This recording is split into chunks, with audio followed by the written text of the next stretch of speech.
Marcelo, se você me permite, eu sei que eu fiz todos os comentários para nós seguirmos adiante, mas talvez uma dúvida que possa ficar na cabeça dos nossos alunos virtuais é o seguinte: a gente está criticando bastante a escravidão e talvez a pergunta que fique é: mas e os portugueses e os espanhóis durante a colonização? Eles não tiveram escravos? Você acha que conhece bastante esse tema? Não poderia assim, não que vamos desviar completamente, mas eu gostaria de talvez não deixar essa lacuna. Poderia responder em...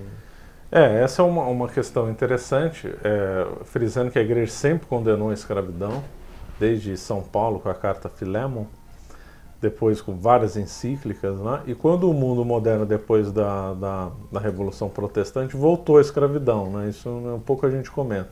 Mas a Idade Média, que foi um período que a igreja dominou, não havia escravidão. Quando a igreja perdeu o poder e assumir os inimigos dela, a escravidão voltou, o paganismo voltou com força. Aliás, o Renascimento é interessante notar que ele pegou muito aspecto negativo do paganismo, enquanto que a harmonização que foi feita na Idade Média do mundo pagão foi excluindo os pontos negativos e aproveitando os bons. Parece que no Renascimento fizeram o contrário. Começaram a aproveitar o lado ruim da arte grega e da arte romana, a imoralidade, né? A imoralidade e a escravidão. E agora, chegando ao foco da pergunta da escravidão, em relação a Portugal e Espanha. É um tema muito longo, acho que nós vamos tratar aqui de uma aula sobre o Império Português, mas a escravidão era uma coisa que acontecia, e os reis portugueses no começo e da Espanha lutaram contra a escravidão. Então, teve decretos aqui voltados para o Brasil, na época do padre Manuel da Nóbrega, que mandaram soltar os índios cativos. Então não foi que os jesuítas que soltaram os índios, não, foi ordem do rei de Portugal. Havia só questões extremamente restritas para a escravidão, que são, naquela época e no contexto, eram legítimas, que era escravidão quando o índio era cativo de outra tribo.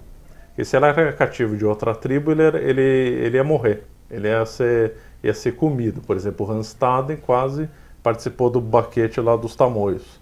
Então, se entre o índio morto num banquete canibal e escravo de um português, ele então era um mal menor. Era um mal menor ser escravo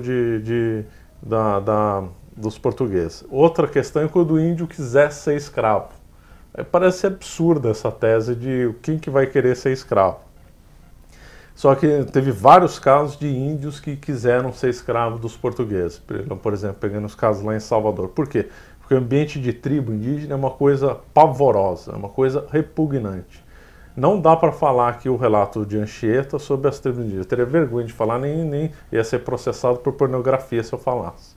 E coisas muito piores até. Engraçado que o relato do Anchieta é igualzinho o relato dos Vilas Boas, que pouca gente comenta, inclusive, não só o paralelo, pouca gente comenta dos Vilas Boas, relatos que eles fizeram sobre as tribos indígenas. Então o mundo das tribos indígenas era tão podre que muitos quiseram trabalhar como escravos. Só como é que eram os escravos em Portugal, principalmente no começo do século XVI?